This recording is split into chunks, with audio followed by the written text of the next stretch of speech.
Hi, everyone. Thank you so much for joining us today. I'm here with Natasha Richardson, who I met when I was on my wellness journey, which you've heard a little bit about. But in St. Lucia, I went to a place called the Body Holiday. And, I just saw this beautiful, bright light walking around everywhere. And I was just, we ended up taking a class, I think, or I took one of her classes. And we just connected and started chit-chatting away and then stayed in touch. And I reached out to her at some point last year to get some help with just starting my business and overall. But I remember meeting her being like, I don't know what she does. She does a lot of things. So, Natasha, with that said, I would love for you to give an introduction and, Sure. your background. First of all, it's amazing to be on call like this with you. And as someone that's coached you as well, I just feel so proud of you as well to be in this space as well and doing what you are meant to be doing and what you love and what you're so passionate about. So it's absolutely beautiful to witness. It's also an honor to be here. So what do I do? So I have a business called the TLC Method. So it's life and leadership coaching for creatives, so high-achieving creatives. And what I do is I really focus on the science, the spirit, and strategy of somebody's life so that they can be relieved of suffering, mainly because there's a lot of emotional suffering going on right now. And there's a lot kind of like legacy suffering, we call it, or historical or family origin or trauma. A lot of that is rising and it's becoming very fervent right now. And then also there's this wave within humanity that I'm seeing of people that are having real awakening moments and enlightening moments to say, do you know what, I'm not completely fulfilled right now, and actually I don't know why. So the TLC method helps to fulfill and complete all of these missing parts within people's lives, and it's focusing on life, so your life coaching, and then also how you lead it and how you lead others maybe in your business or in your life. So that is what I do. And we were just I was to say, we were just talking behind camera, just privately, and I was just saying it's been a beautiful work in progression, and it just feels like it's my whole life, my life's legacy has led me up to this point. Yep. So that's what I do. Yeah. So with a potential client coming on or talking to you, and what does that all mean? So like, how would you work with somebody when you sit down with them? And because, people may have no idea, and people are just diving into spirituality and following their gut and everything. Yeah. So I think it's important for me as well, with the different types of people that I work with, I don't want to call it spiritual, and it's not all of my programs. So if you think about us as a human, we're made up of so many different layers. There's our physical form, there's our emotional form, which isn't in physical matter, there's our energetic, there's our gut biome that's going on, right? There's also our astral that's outside of us, but we just can't see, that's been proven. And now for those non-believers, it's been proven through camera and photography that they can actually now capture the energy above you and at different colors. So now we can really start to see. So it's all those saying, hey, that's just a load of bullshit. Actually, no, now it's in physical form and proof. It's like we've almost got the beautiful illustrated evidence-based piece of information there to see it. So looking at a human, right, we're all the same species, Homo sapiens. There are parts of us and there are layers of us that we have neglected for a very long time. And this is the reason and the contributor for some of our suffering, for a lot of our suffering. So what the TLC method does is it makes sure that you're looking at your whole being as a complete whole entity. And I'm not just talking physical body. It's really important for me to take somebody out of that perspective to just see this is my physical being. So that's kind of where I go into the energetics of something rather than talking about spirituality or talking about higher states of consciousness. So we are conscious now, when we're sleeping, we're subconscious, but how can we transcend and go a little bit higher? And, there's a beautiful crossover that's, we've been seeing in the past decade with new age scientists like Joe Dispenza, Bruce Lipton, as well, Caroline Myss, that are really talking about the physiology and the anatomy of the body and the neuroscience and neurobiology, but also marrying it massively with the energetics that we can now see has stemmed from Eastern ancestral wisdom practices that have been birthed a millennia or hundreds of thousands of years ago.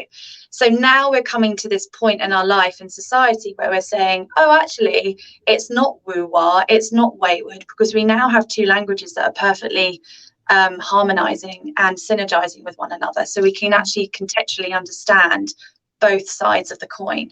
Whereas before we were like, I'm on A and I'm on B. And now we're like standing together. So I kind of am doing that as well. And then also my creative strategy, kind of background and history, that comes in very, very potently into the method. So giving people the structure to say, you might not know what A is and you might not know what B is, but we're going to work what those points are, and I'm going to help you get there. So, you know, we often feel in these times of transition, which is when people usually come to me, is that it's very confusing. It can be a very shadowy, murky part of our life where we have this kind of, it's almost like we have this slight dim light or a northern star. We know it's there, we can feel it, but we can't see it. And so I'm like, let's part the clouds, let's illuminate it so that it's bright, and now you can see it, and now you know which way to go, and now you know which way to walk. And that's really where my strategy comes in, is to be able to see. Even personal experience, that's exactly where I was at. I knew, I was like, I don't want to be back in corporate again, but I know there's something out there. I just don't know what it is. I want to do my own thing, and I'm really passionate about holistic health. And so that's where 100%. And I reached out too. I had known you for months, but I reached out at that certain point. It was just like, hey, what are you doing? And I don't really know what you do, because I know you teach yoga and breath work, but of course. So like we met with, obviously, like I'm a yoga instructor as well, so I'm trained like 5,000 hours plus, but you know, and so when I travel and resorts book me out, they're like, come and teach yoga here, or come and do some coaching here. But for that particular resort, I was teaching meditation and yoga and breath work.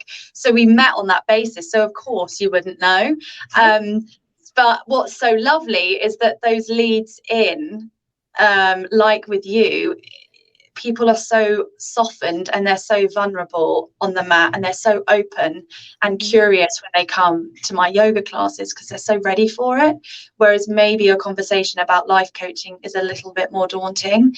So it's almost like that lead in with me is the most harmonious and peaceful way they can transition into working with me on a coaching basis, because they felt so safe.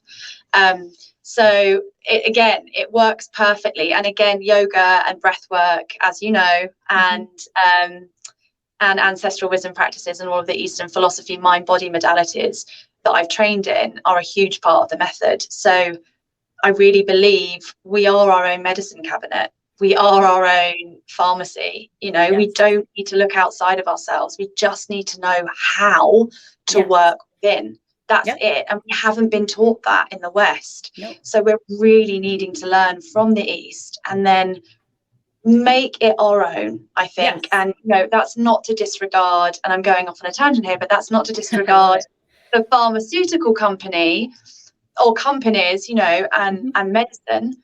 But the lights are, whoa, see the energy that's coming in right now. What happens when you're around me?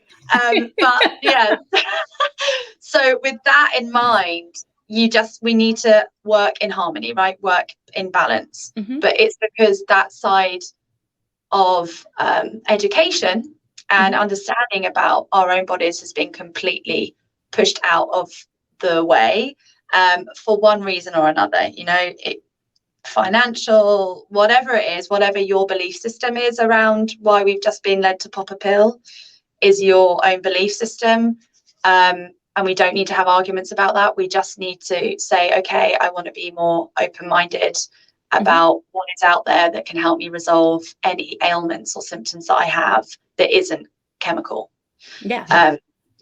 So well, that's what, and I mean, in all honesty, that's why I've had anxiety, and just doctors were like, and I was like, no, because I wasn't like this. So there's underlying things, and I want to get to the root of that. So that's where I was working with you and my herbalist nutritionist and stuff like that, just in tandem, and just really addressing mind, body, soul, to get to the root of it. So totally. Yeah, and I Yeah. think, that's where you've come in as well with the holism as well, right? Mm-hmm. So the holistic health, it's that we look at things so isolated, and we look at things so on an individual, on a personalized basis as well. Even if you take it out of the healthcare system, it's like, why is that happening to me? Or like, why have I got a pain in my finger? And we don't think about what's going on, or that anything's third, or that we're not united in a way. But it's just, that's not the truth.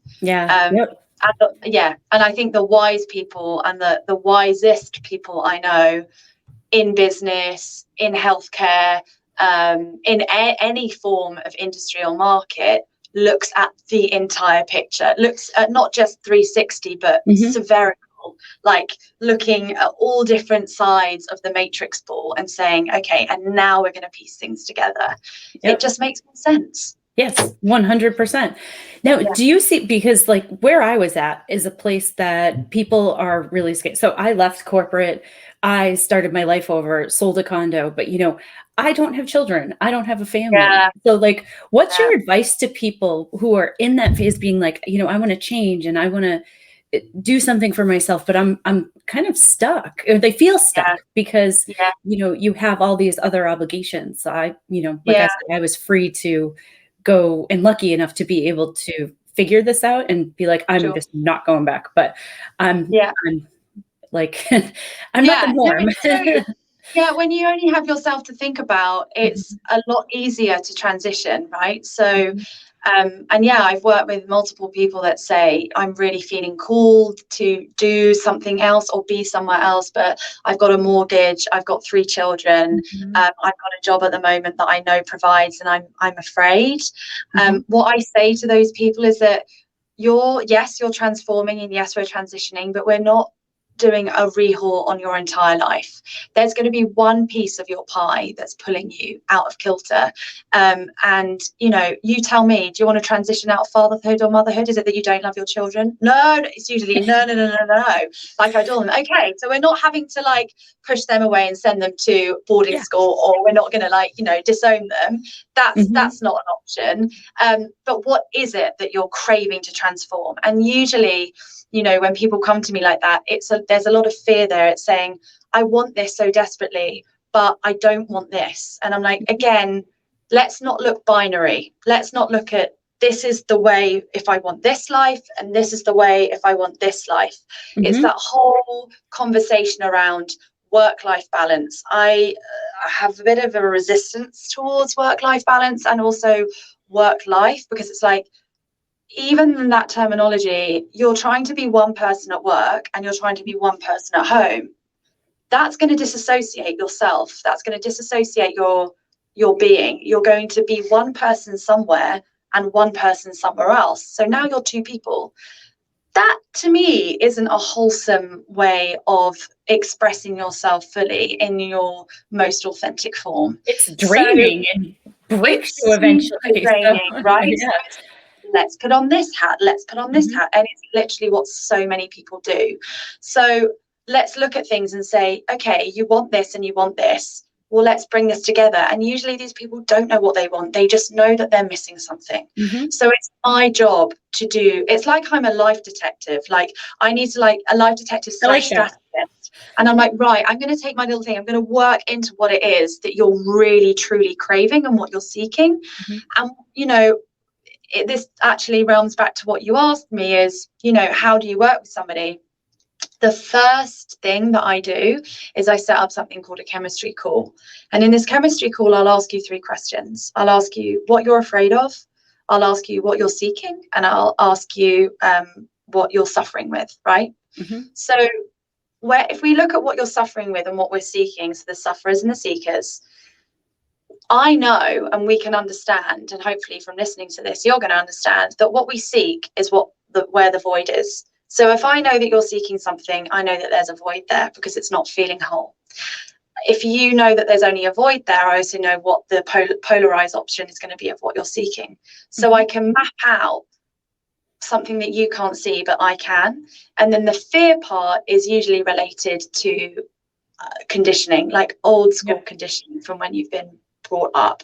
So this entrenched fear that comes at this age. And I work with people of all ages. I really do. Like, the youngest is 18, my oldest is 69.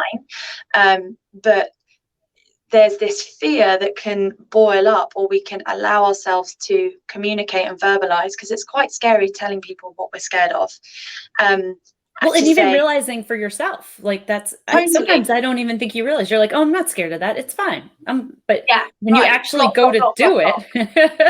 Exactly. And then somebody, like, that's when I go, oh, interesting. If somebody's saying, well, I'm scared of that, but I can do it, or I am, but I'm like, okay, so you've been taught to shut down those kinds of feelings and just move on like a motor.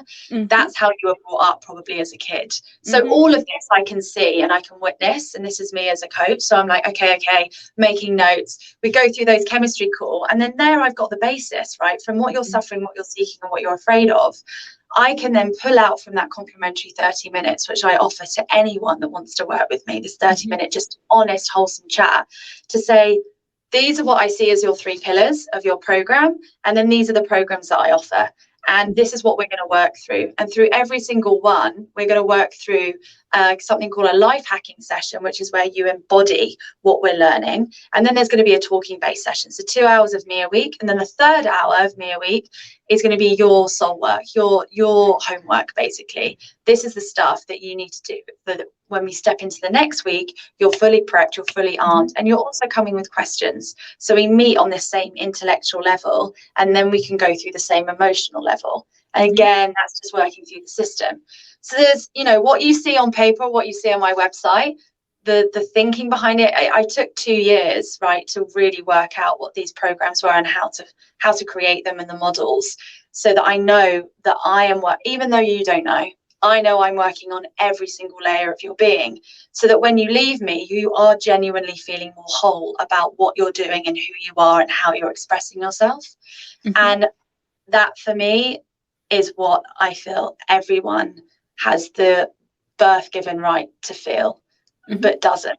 So, and if when we are all there and in that centered, anchored, pure, purpose-driven place, then the world's going to be a much happier place.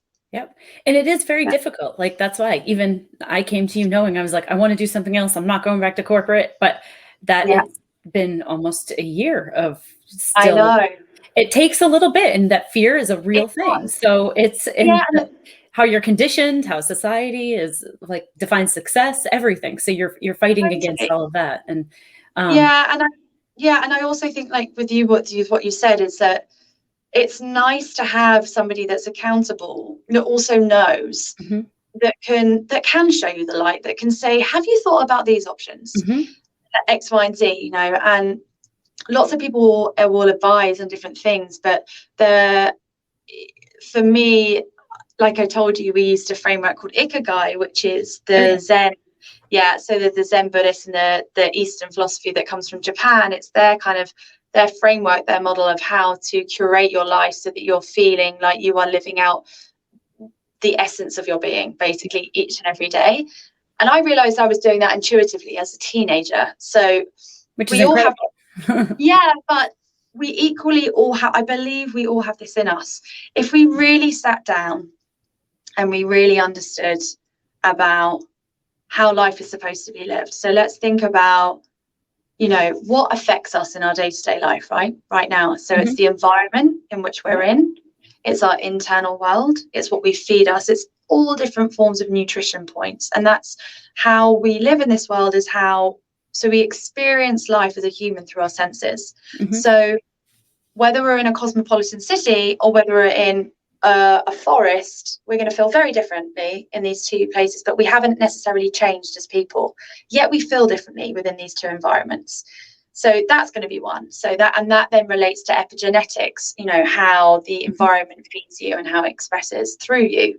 And then we can look at what you do. So, we all now especially work a lot, and we're working all hours, right? So there isn't this work-life balance, there's just life. And so what you do, I don't feel should be separate for who you are.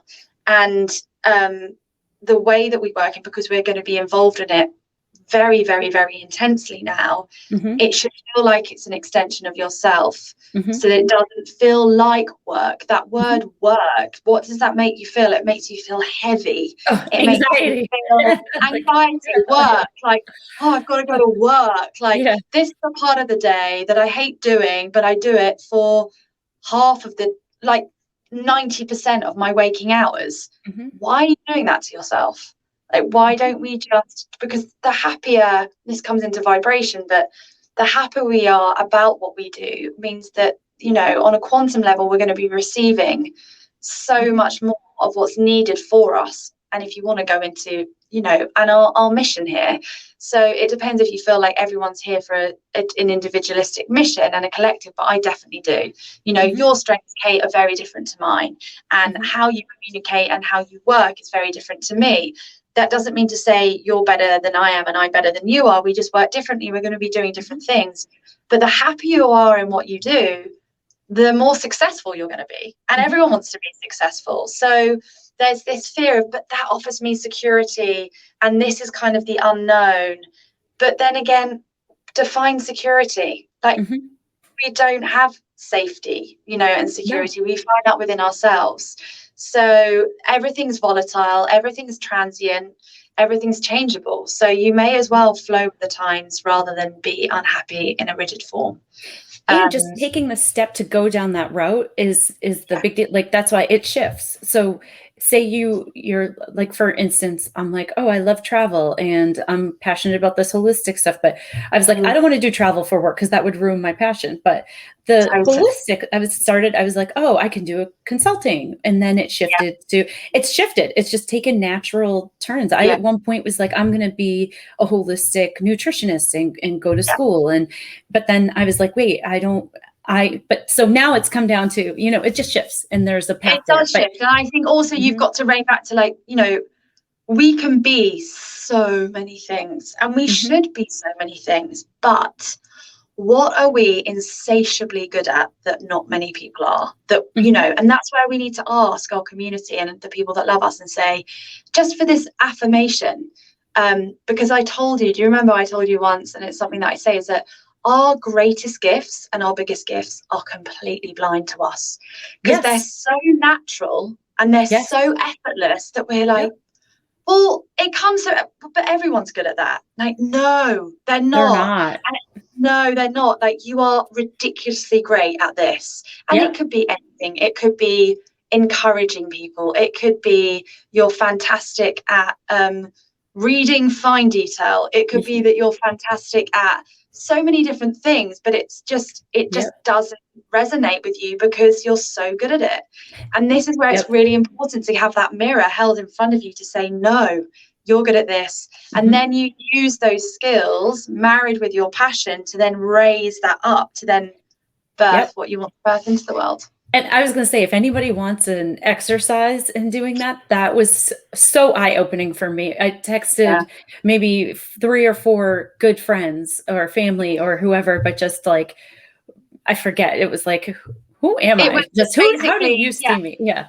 It was a nice exercise though. It's a lovely exercise. So if any of you want to do this at home, you ask 3 closest friends or people that mean the most to you and you know that you can trust, that really do love you, and they want the best for you, and you ask them, what are the top 5 things that I am really good at, like ridiculously good at, and ask them, and you'll be surprised as what they come back with, because I think it's different to how we see it. It's not what, it's different to how we see ourselves. There can be some crossover, which is then your like bulletproof affirmation of like, I'm going gung-ho on that because I feel it and they see it and they feel it, and that's the way, you know. So and it's a lovely task, and actually it's really nice to say, do you know what, now you've done that for me, I'm going to do that for you, and I'm going to tell you 5 things that I think you are incredibly good at compared to everyone else that I know.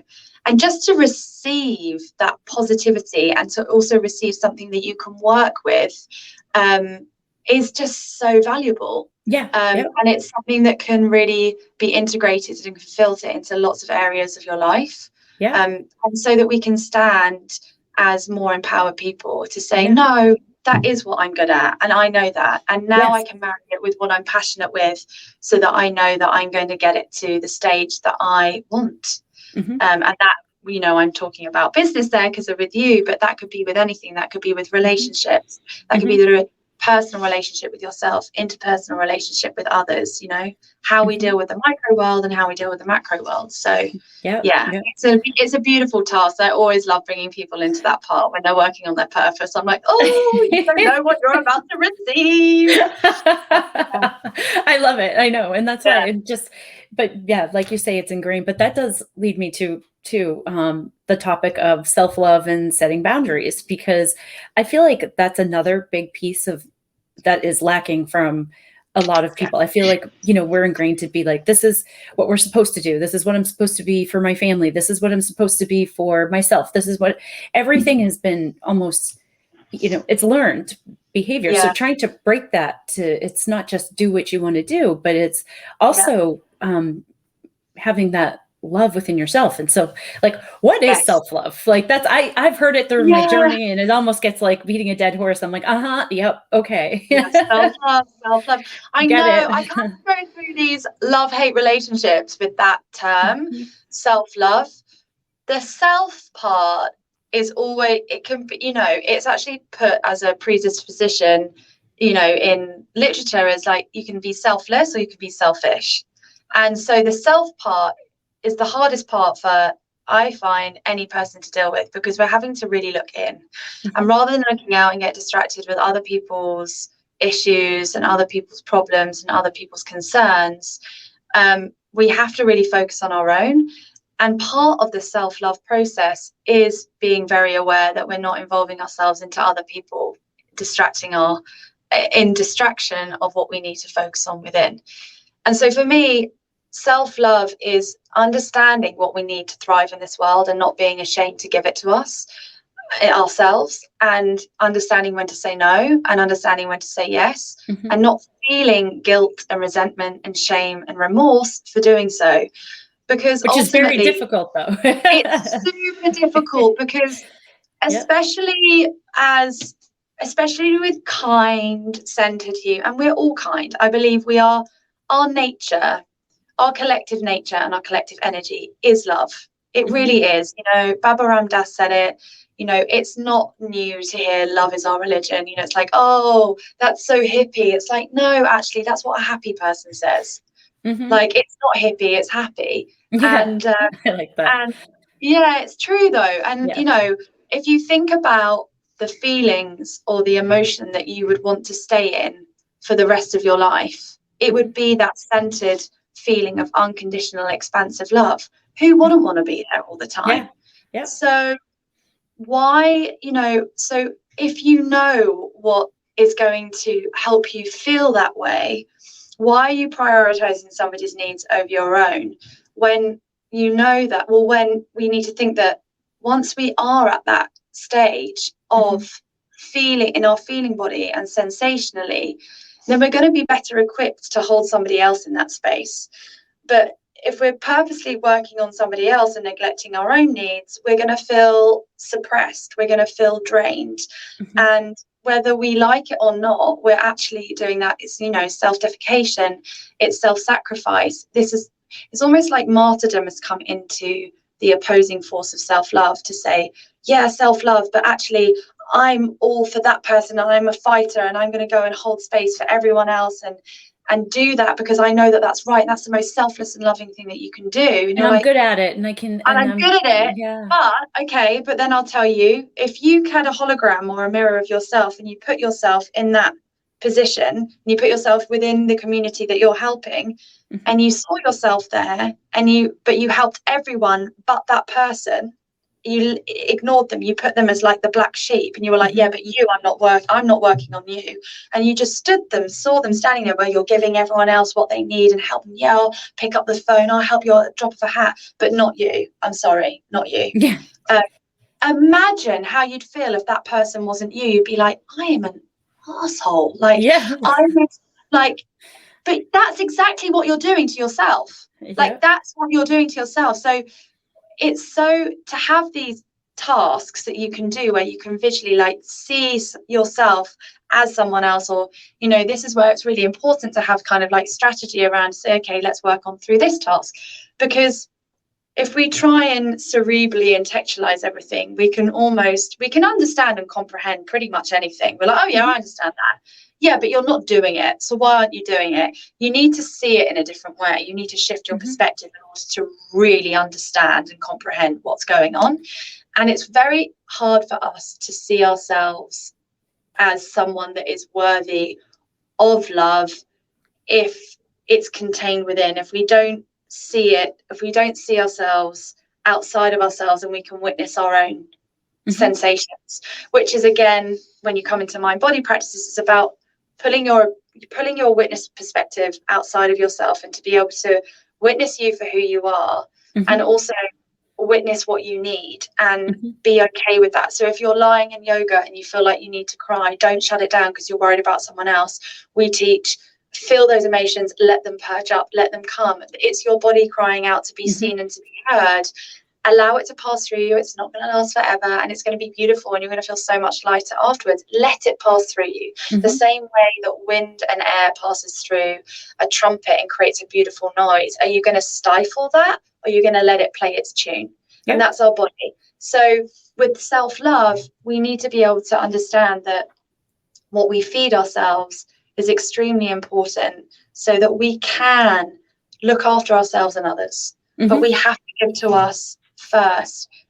That doesn't mean to say that we don't need to always be looking after ourselves first. It comes balance, right? We always need balance. There'll be times in your life, if there's been a life incident, maybe a death, or a family member is ill, or somebody needs you at the drop of a hat, go. Oh no, sorry, that's inconvenient. That's selfish. But if you can offer support and you can make your needs as transparent as possible and make sure that the people that you want to care for see your needs and feel your needs as much as you see theirs, that's where a harmonious, self-loving relationship comes from. Yeah. Because, we can think about self-love is always about thinking about the self. Actually, self-love is a combination. It's thinking about the self first, but also not neglecting the other. And I don't think we talk about that within self-love, because we are a community, we're a collective species, and we work in packs, and we're better with people, not solitary, not in isolation.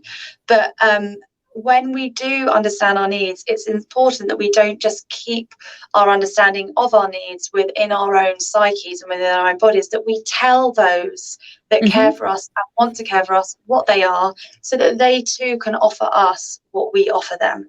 That's the self-loving relationship. No, sorry, I didn't mean to cut you off. No, I think that dives into too, learning what you need, because I feel like it's all about, like, with relationships and every kind of relationship, in corporate, in your personal life, and it's setting expectations and knowing what you need, know exactly what you're asking for. And sometimes, when it comes down to that, I don't think a lot of people think through that or know that. Because I've even been asked the question and been like, oh, wait, what am I asking for? Like, what do I want? What do I need? What is upsetting me in this right now? What is the root of that? So, yeah. And I think if people are watching this and listening to this and saying, I feel that I'm actually confused when somebody asks me what I need, I actually don't know what to say, is that look into yourself. And what I mean by look into yourself is sit in stillness and try and be somewhere where you're not distracted, and just reflect and think about the times where you felt, I call them lower vibrational feelings, but where you felt sad, or where you felt lonely, or where you felt neglected or abandoned or afraid. All of these feelings that exist, but we don't want to. Not that we don't want to, we don't really want to be there all the time, because that's not the place where we're naturally supposed to be. Think about those times and then start to critique and analyze those times. What is it that made me feel that way? Is that a recurring thing? Why did it make me feel that way? What was it about that situation that made me feel like that? And then we can start to unravel what it is that is the void that we can fulfill within ourselves. But it takes work. It takes it takes the desire to sit down, and it also takes the time to be patient with ourselves and to start to pay as much attention to ourselves as we do our external world. And that process is self-love in itself. It's really critiquing our own life and our own lifestyles, and the way that we live in our life, to understand what is serving us and what is not, and to cut what is not serving us, or politely ask it to leave, in terms of relationships, and also then saying, okay, and this is what has been neglected for so long, and this is what I'm going to give myself. It could simply be space. It could simply be time, saying, you know, I'm a mum, I'm a dad, I hardly have any space or time on my own. Do you feel that you can ask your partner or someone to say, even 10 minutes of just silence, go and be in a room, decompress for 10 minutes to come back, so that you have given yourself a microcosm moment of what you have been craving? And so if you do that every day, your incremental gain will be massive. It doesn't have to be these huge tasks. We just need to know what those tasks are. No, I love it. That's why. And that's why. So we're talking all like, it is positive and seeking out your own happiness and inner peace. But it's also a very difficult process, because we're talking here about, you know, well, what do you mean I don't want to talk to that person again? Or, you know, as I can even say for my own personal journey, you know, deciding to leave corporate, go out on my own and work on myself. I've come across a lot of people who are super supportive, but then there are those who are not. So, and it's been a difficult process to then try to not cut out the people, that's pretty harsh, but to, you know, eliminate or anything that's not serving you in that way, because it's just been how you are your whole life. So it's a difficult process, but it's so worth it when you all of a sudden feel like, no, this is what I'm doing, and I'm confident, and I've got this. So, but it's a hard process. It's a lot of work. It's a very hard process. And I think with those people that maybe you do come across to say, you know, that don't support you, rather than cutting them out, and I know you probably don't, but then just not investing as much energy in them, or not talking about the things that you know that they oppose, because it will just be a really friction-based conversation, and then it will cause a friction-based relationship, and thus you won't want to have that relationship. Is to say, well, why do you feel like that? Tell me. Like, you know, and usually it's because people care about you, but they think and feel one way, and that one way isn't in harmony with how you're feeling, and they think that they're doing the best for you, but they're not as open-minded. So, you know, it's by leading with authenticity, is to say, okay, well, why? I'm open, I appreciate that. Why is it? Just tell me why. And if they can't tell you why, then that's a different story. And then that's a real good reflection on them to say, whoa, actually, they asked me and I don't even know why. But if they can, then be all open ears, because we always gain wisdom and insight from every single walk of life and every single conversation. So they might lend something to you that is insightful and is really useful for how you decide to move through your life. And then those are people that do wholeheartedly support you. Again, ask them why. Why are you supporting me doing this? They might say, because this is the happiest I've ever seen you. Or they might say, I really think that what you've created is amazing and I've needed this. Or it might be both, or it might be something completely different. But that's really beautiful to then witness what somebody's knee-jerk reaction has to be of a discussion with somebody that they love, of something that is so out of the norm of that person, to say, but I love this. Okay, but why? So, and you can really gain more, I wouldn't say more value, I feel like that's like a kind of a cold corporate tone, but it really bonds those relationships. And even those relationships that might be fractured because they don't understand what you're doing, that just why and open centered childlike curiosity can then bring you back together. Because you're not, it's being in a non-defensive place. It's saying, I am just doing what I'm doing. But I'm not in defense or in opposition of what you think and feel. You're your own person. No. And then that's just one last exercise too that I had done. Somebody had asked me the question and they were like, who is Kate? I had the hardest time answering that. So I would challenge everybody to just, you don't think about those things. You just kind of go through life of, this is who I am and I'm good at this. But it was funny to me that it was challenging, because I had always been like, I know myself, like I know everything. And there's just not what you're good at. Who are you? Who are you? Yeah, who are you? And I recently had a discussion with one of my friends who owns this amazing adaptogen nootropic drink brand. Okay. And just launched it, called Peak, if you want to check it out. It's fabulous. Mm-hmm. Anyway, we were chatting and it was like bouncing off of one another, and we were talking about business and all of the things that are involved in business. And then we both said, yeah, but how do we want to live our lives? And he said, have you ever thought about that? I said, I think about it daily. He said, but are you thinking about that now? And have you thought about that for a while?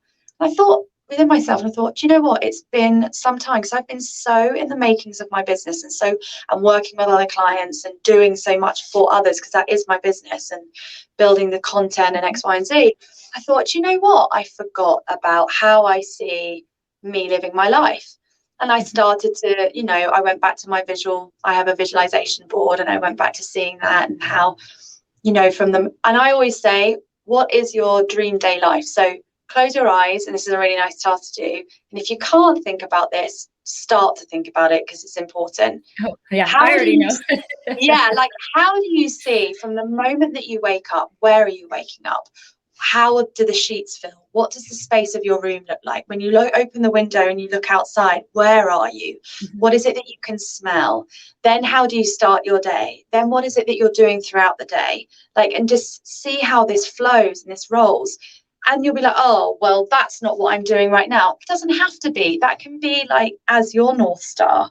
Mm-hmm. But then what you're working towards, that you're going to be contributing to that end vision. So one day you will get there, but it's going to be a beautiful journey of fulfillment of how you get there. And it's important to step into those feelings of how you visualize as well, not to just be able to see it, but to feel. So how do you feel when you wake up? What is it that you're doing?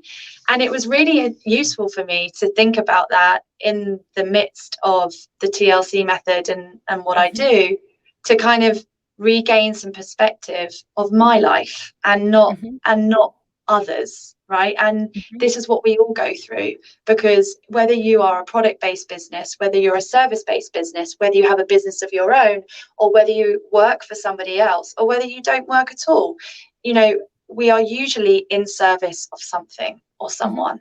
And that fills up all of our time. So it's really important to say, is this in alignment with what I feel is what I desire and what is good for me?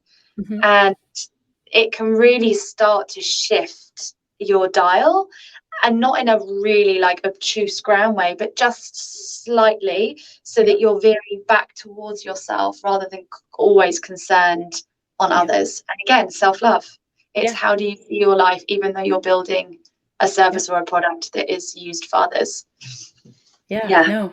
And that's, along with it comes setting boundaries. And I know we didn't touch on that, but that's another big topic of getting to the self-love, boundaries. Boundaries is huge. I mean, we can touch, there's so much. And I think, with boundaries, again, it's one of these labels that people go, oh, it just actually has that feeling when you say it. Boundary, it does. It's like a hard word. It's not punch to the gut or something. Exactly. I call them self-preservation parameters. It's a little bit wordier, but it's like a preservation parameter. For me, that's rather than Yes. And linguistics is so important, right? So what we say, it is what we become. It's, that's why they said, spelling, a spell. It's like what you cast is magic. Spelling, that's what that is. And abracadabra was used for the words that I sell will doth turn into what is true. That's what abracadabra means. So there has been so much history around the notion of words and how they're used. So be critically aware of that as well. And with boundaries or self-preservation parameters, I think the one thing that people often think is that if I put a parameter down, is that I'm blocking someone else out. It's not. Think of it as like a see-through permeable wall, but one that kind of like is flexible. So like, you know, if you like pushed through a piece of like, I don't know, latex plastic, and it was like raw, or like a bubble, they're not penetrating it, but they're probably going to push it if they don't like it, but you're still protected. Because you know that what's within there is what you need, but it's not a boundary. You can still see them and they can still see you. And it's also important with parameters, and this is all the work with understanding what it is that you need and then laying that down with people that abuse that, and that can be with yourself as well, is to say, I'm doing this in benefit of us as the collective, not just me. I'm doing this in benefit of you as well. Because, and then once they know that, they're like, oh, okay, well, can you tell me how that works? And then you can communicate it. But if that person doesn't know, then it's going to feel like, shut us down. I don't want to know you. So that's, I think, one of the biggest lessons that I know my clients have experienced, is that I have to tell them, make sure the other person that you want to, or whether it's people or person or boss, whatever it is, make sure they know about your parameters, that it's not invisible. Otherwise, it's going to feel so shut out. And why you're doing it. And if that person really cares for you, then they'll be in support of it, right? And if they're not, then that's questionable. You can be like, well, why? And if that is the case, let's talk about this like mature adults. But parameters are really important. Yes. No, I know we can finish up here, but I know I could talk to you all day long. I know, we would as well. I know we would. We've done it before. I can't wait for you to have more retreats so I can go see you. Nor can I. I mean, once these travel bans are up, I mean, I've got honestly, sign up on my website, self-promotion, but www.natashakrichardson.com, and I have a part for classes in my retreat. So I'm going to be launching classes this month. It's a little bit I was going to say a little bit retarded. It's a little bit tardy because of because of what I've gone. I went there we go. But it's mixing my words. It's because of where I've been. So I've been away and I was working away, and now I'm back. And I was back later than expected. So they will be launching at the end of this month, beginning of next. And then my retreats, you can sign up and you'll get a discount. You'll get early bird offers for retreats when I'm allowed to do them. And once we are, and I've got the get-go from the government and Bojo, we're out of here and we're doing a retreat. And so they're called the TLC Transformation Retreats, and it's all about radical transformation in a short-ish period of time with beautiful, heart-centered people and a community that's all in it together for the same purpose. So they're amazing. And they feed me. It sounds incredible. And I just can't wait. That's why I know we started working together right before COVID, or after, whenever. But so I can't thank you enough for taking the time. Like I said, could talk to you all day, but this has been amazing. Thank you so much, Kate. And honestly, it's so wonderful to see you illuminated and doing your thing, and the fact that we've transitioned together actually, and seeing you just going from strength to strength. It's a beautiful business that you've birthed, and I'm in support of it. Thank you very much. I'm very excited about it and excited to share with the world. So but thank you so much. And absolute pleasure. All right. Take care. Take care. Bye. Bye.